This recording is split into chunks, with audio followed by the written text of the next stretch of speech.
recién el Apocalipsis nos presentaba la visión que queda justo en el medio de todo el libro. Y para nosotros es de veras culminante. Es la contemplación de ese Hijo de Dios destinado a ser rey que gobernara las naciones también paganas, el mundo entero. Está por nacer.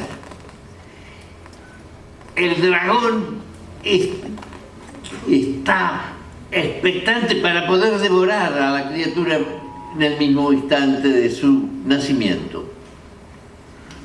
Y, según acabamos de leer, ese niño que todos sabemos quién es, fue arrebatado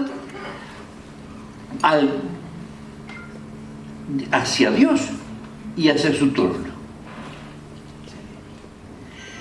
Ese verbo arrebatado, que en griego, en el texto original, dice con el verbo harpazo, que es algo así como un zarpazo, un arrebatar violento y que puede ser para robar y salir corriendo, pero también en estos casos es la liberación de ese Mesías.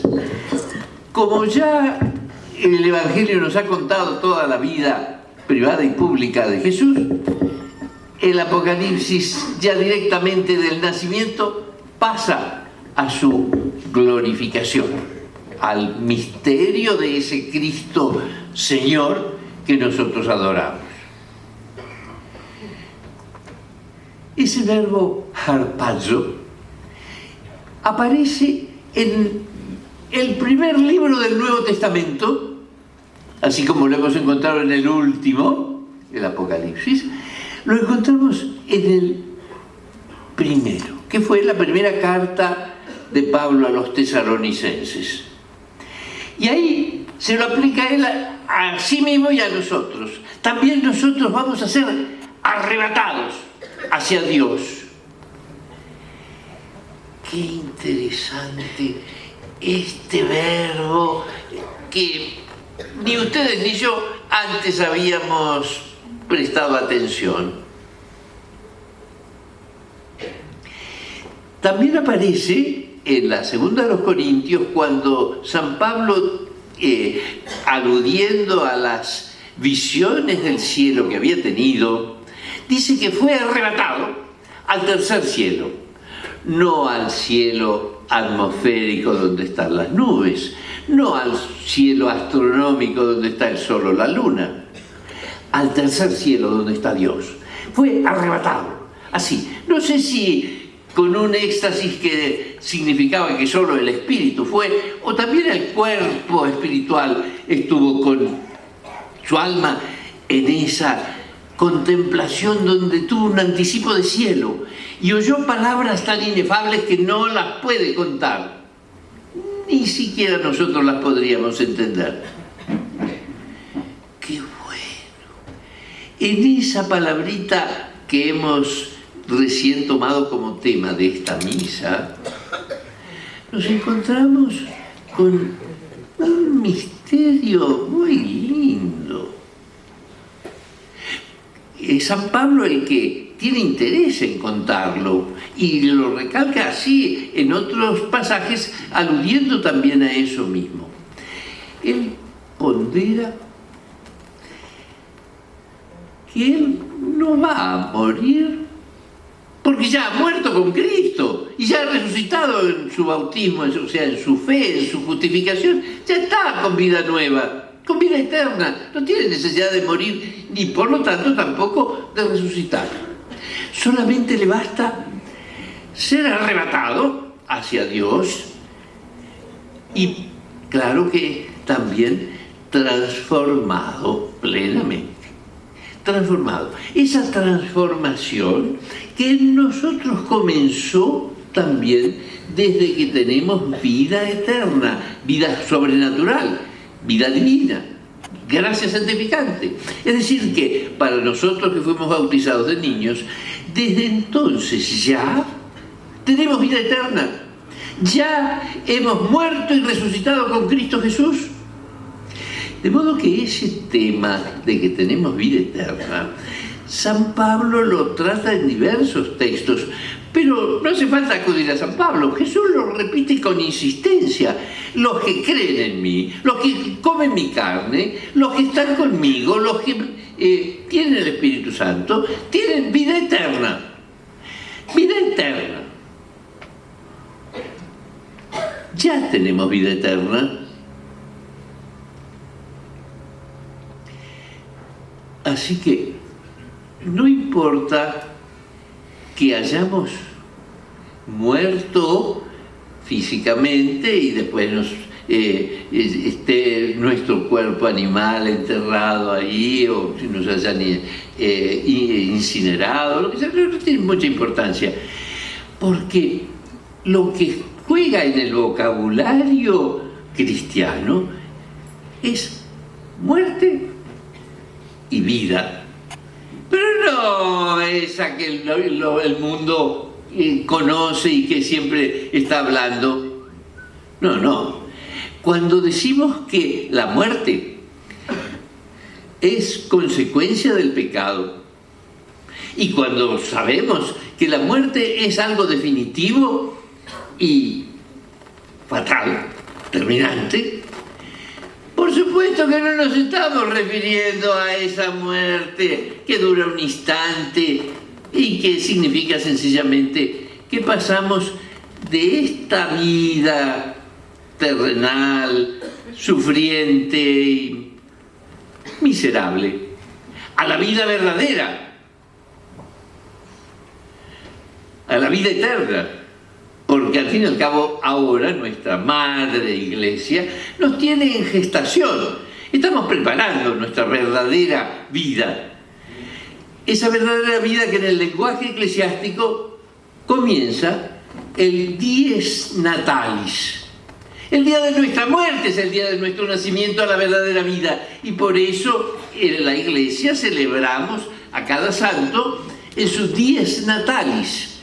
Si ese día de su muerte está libre del calendario, lo pone la Santa Sede en ese día. Si ese día está ocupado, bueno, le buscan otro semejante, pero se trata del dies natalis, el día de su verdadero nacimiento. Y en cuanto a la muerte que de veras es castigo del pecado, es solo la muerte eterna. Esa muerte física no es castigo del pecado. Todos los animales y todos los seres humanos, por su propia naturaleza biológica, tienen que nacer, crecer, multiplicarse y morir. Está dentro del mecanismo fisiológico. Así que no se trata de eso.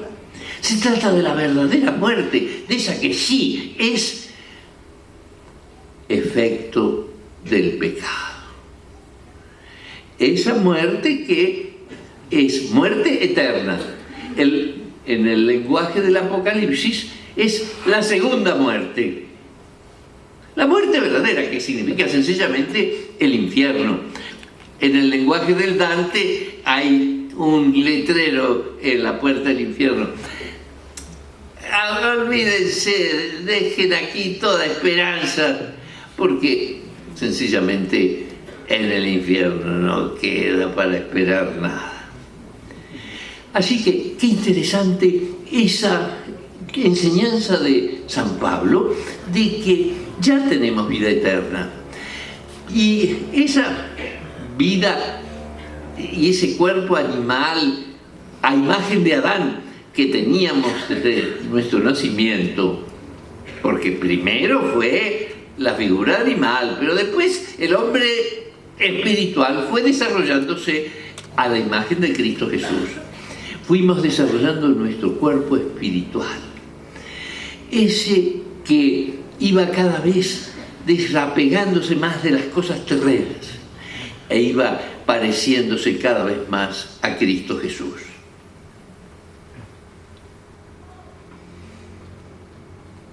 Qué lindo pensamiento. Y hemos ido comprobando en nuestras propias vidas y las de muchos cómo nos hemos ido espiritualizando. Cómo el proceso de nuestra vida espiritual nos ha ido divinizando, endiosando ese cuerpo material, humano, carnal, que lo necesitamos para todos nuestros fenómenos biológicos durante nuestra vida terráquea, pero que no va a hacer falta en la vida del cielo.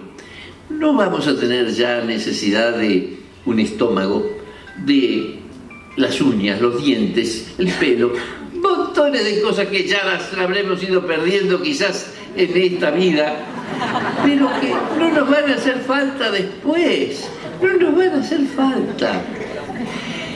Pero eso sí, es indispensable para que seamos seres humanos contar con una dimensión corpórea y una dimensión espiritual. Somos animales racionales. No somos solo espíritu como los ángeles, ni somos solo carne como la vaca. Somos seres humanos corpóreos espirituales. Y por eso ese espíritu en nosotros, que ha seguido unido a nuestro cuerpo, ha ido espiritualizando nuestro cuerpo y ha ido haciendo entonces que lo bueno, lo especial de nosotros pueda ya ir gozando de Dios. Y precioso, si miramos nuestras propias experiencias, vamos a ver cómo de veras nuestro cuerpo puramente animal se va desmoronando. Y en cambio nuestro cuerpo espiritual se va fortificando, porque ese cuerpo animal ya lo hemos empezado a sepultar desde nuestros achaques y todo. Iban como desmoronando nuestra morada terrenal, pero entonces se iba también desarrollando nuestra mansión eterna. Así como la semilla. En un poroto, por ejemplo, el cotiledón, eso grande y visible de la semilla, simplemente está para nutrir el embrión. Pero cuando esa semilla se va pudriendo, ese embrión vigorizado, con verdadera vida nueva, puede llegar a surgir por arriba de la tierra y ya no nos importa más si el cotiledón se pudre. Ya cumplió su función, que es los restos, lo que quedó, las reliquias. En latín la palabra reliquia no quiere decir un objeto digno de culto. No, reliquia quiere decir los que sobran, lo que quedó, nada más. O sea, los restos. En los restos, mis restos, ya se los he donado a los gusanos.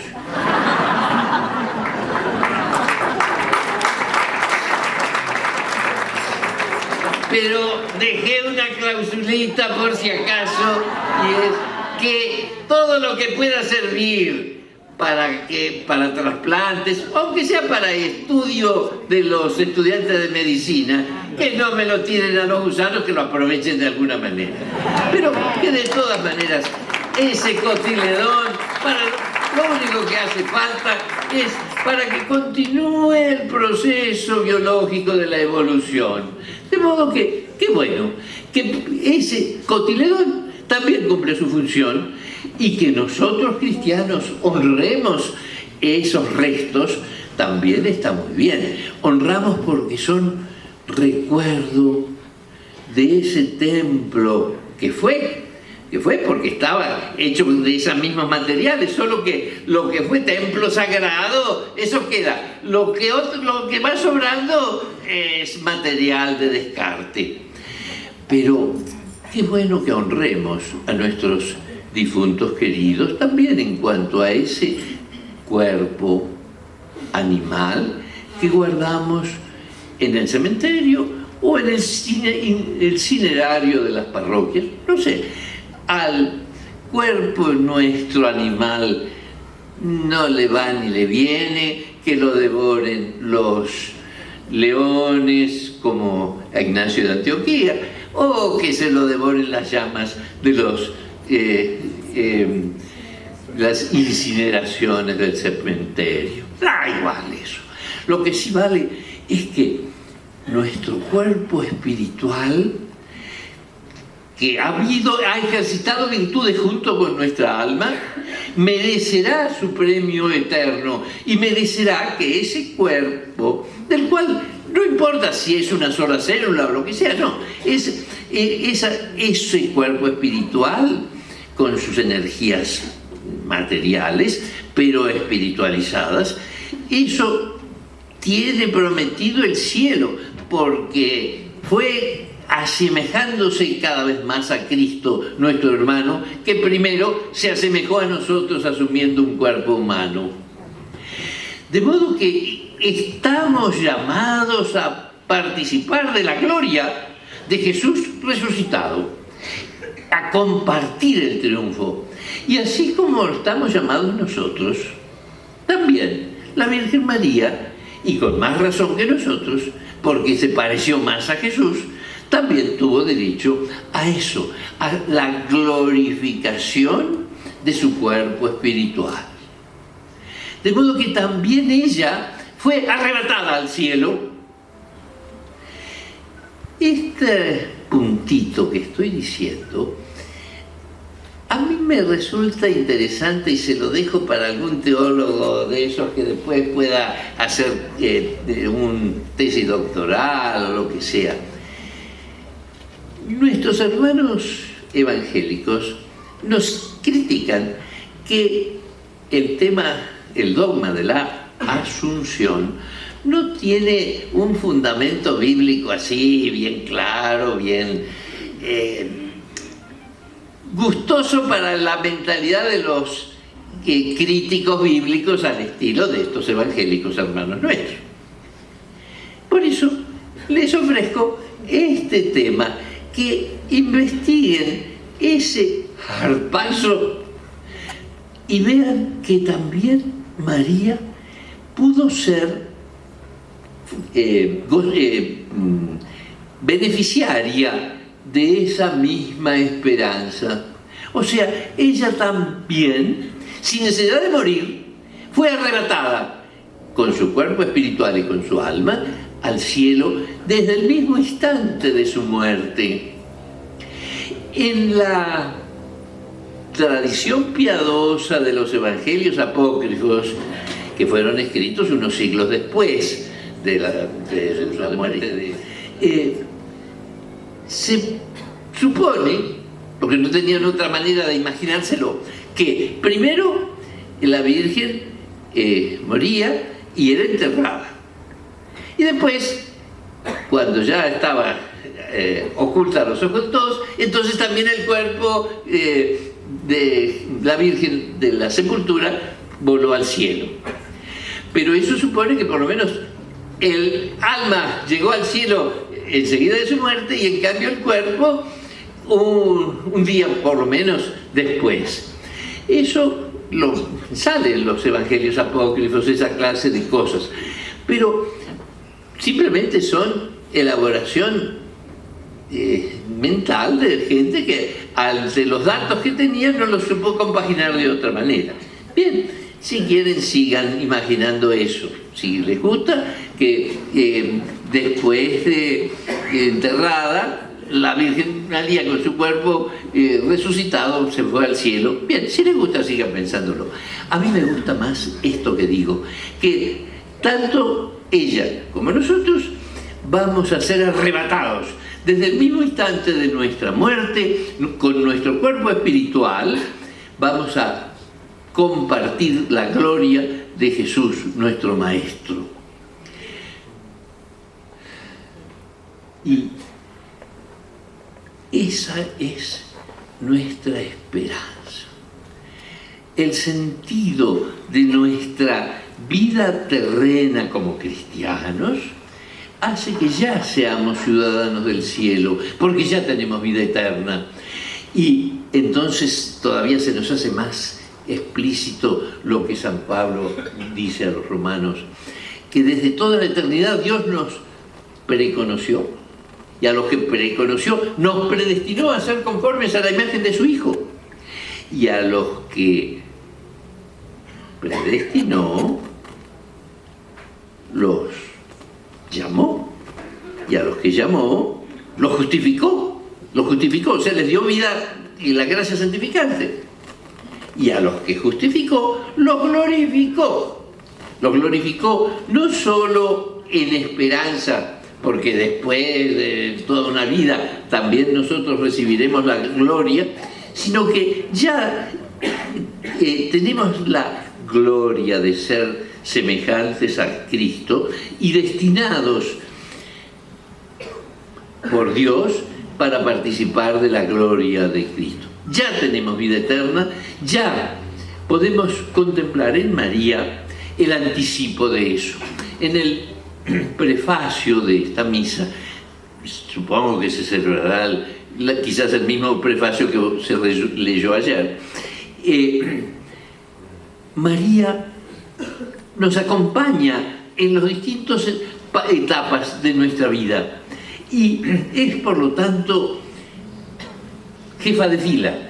Nos va marcando las rutas, las etapas de nuestra vida y, por lo tanto, cuando contemplamos sus glorias, no necesitamos imaginarla como una extraterrestre o una semidiosa que tiene privilegios completamente ajenos a los nuestros, sino que al contrario, tenemos en ella un motivo más de nuestra esperanza, sabiendo que Jesús y María nos muestran el camino de lo que nosotros habremos de hacer, porque precisamente estamos destinados a imitar también la etapa gloriosa de ese Jesús que nos dice: vengan, vengan a participar de ese cielo que había sido preparado por ustedes antes de la creación del mundo. Eso nos llega por los méritos de Cristo Jesús, que nos hace participar de su triunfo, hecho glorioso Señor, porque aún en su dimensión humana participa de la gloria que como Hijo de Dios siempre había tenido. Eso que Jesús en su última cena le dice: Padre, yo quiero recibir esa gloria que siempre había tenido junto contigo. Quiero que estos, mis queridos, no solo los apóstoles, sino todos los que habrán de creer en mí por su predicación, también puedan contemplar mi gloria y estén conmigo donde yo esté, y tengan el mismo amor con que tú me amaste, esté también en ellos, y yo mismo también esté en ellos para siempre. Amén. Amén. Brindo por la vida gloriosa de María y por la nuestra también.